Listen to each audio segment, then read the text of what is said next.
It is officially 2025 and the Idaho legislature is in session.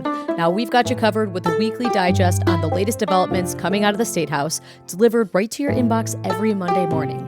It is the Legislative Roundup newsletter written by our very own James Dawson. You can sign up at our website, boisestatepublicradio.org.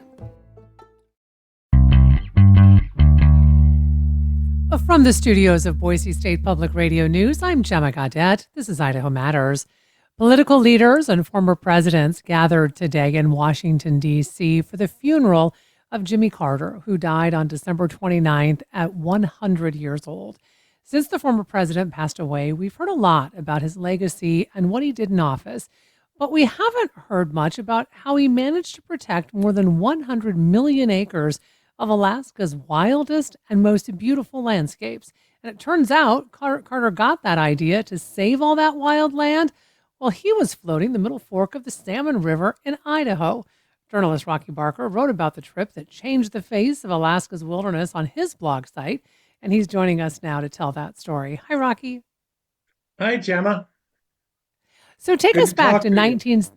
Good to talk to you, too. So take us back to 1976. The Wilderness Act had passed more than 10 years before that. So what was happening with the wilderness in Alaska at that time?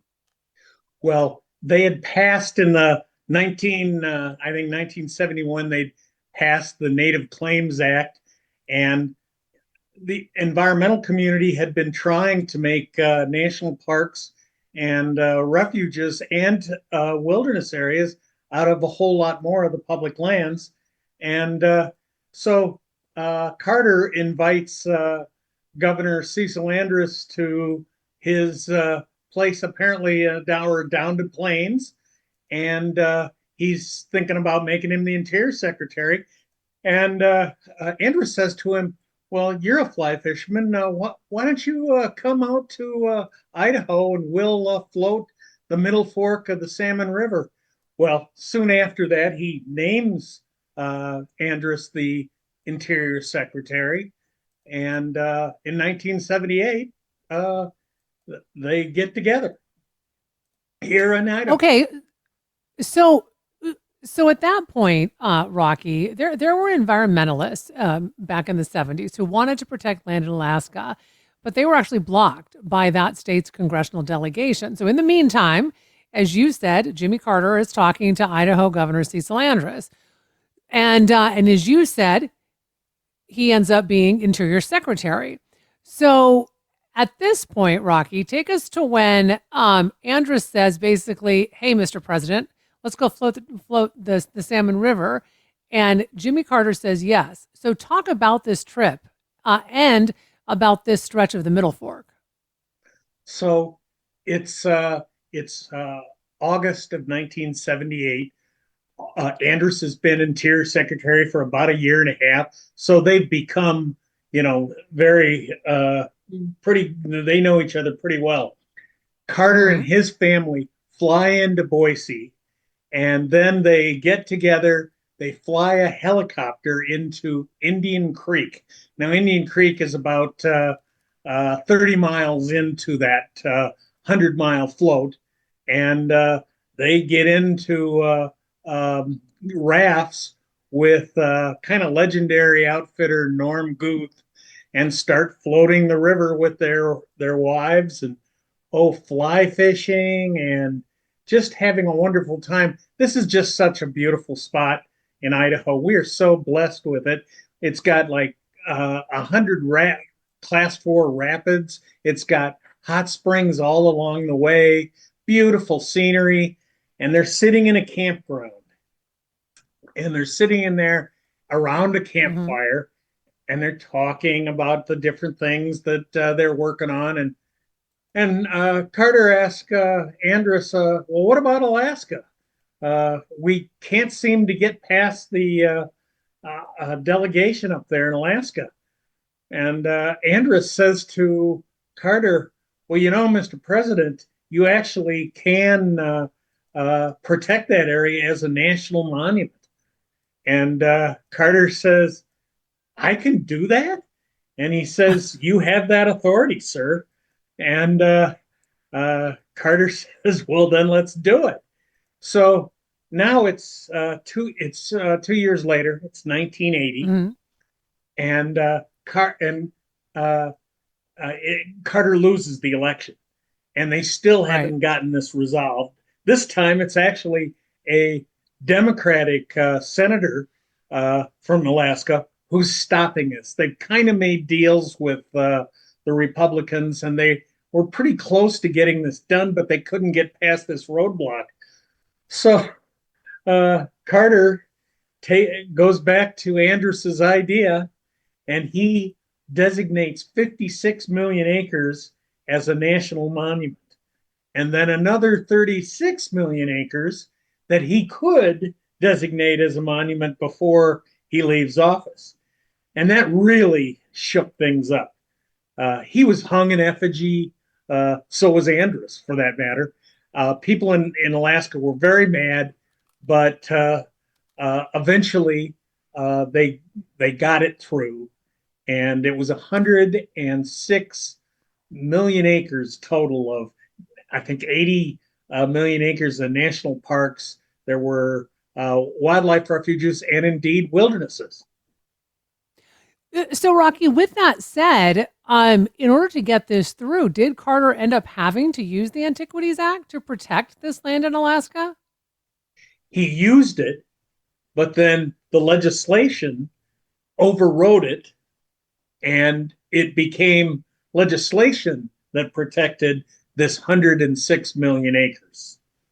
And that's, frankly, that's just, there isn't any land conservation close to that legislation. Mm-hmm. And Well, by the way, he also did around the same time. He also signed the bill that made the Frank Church River No Return Wilderness, wow. which surrounded the area he went through in the Middle Fork.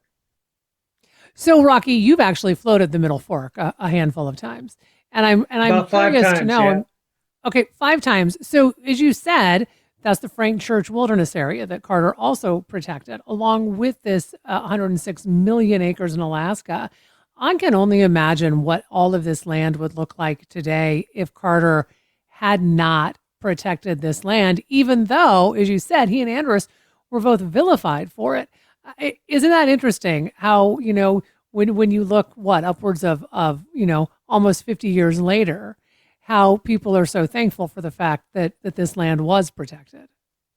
At the same time all this was going on, they were building the Alaska pipeline so that they could get up to the all that oil that was up there in North Alaska. And part of the fight, of course, was about the Alaska National Wildlife Refuge. And actually, Carter he had both Andrus on the one side saying protect it, and Ian Schlesinger, the energy secretary, telling him, no, no, we've got to be able to get in there. Carter made the decision, no, we're going to protect it, and it's going to take Congress to change it. And so they did change it under Trump, by the way. But after when Biden got in, he changed it back. So uh, it's still up in arms, but we'll find out. So, Rocky, you've actually said that this is, quote, the most significant land conservation act in American history, unquote. Do you stand by Yeah, that? I do stand by that. I've watched a lot of wilderness bills and a lot of national monuments and all this. Nothing compares to this. And you really have to go back to Teddy Roosevelt to find somebody who did anything like this. And of course, Teddy Roosevelt did a lot of things like this, but this just was just amazing in terms of protection in one single act. Nothing compares.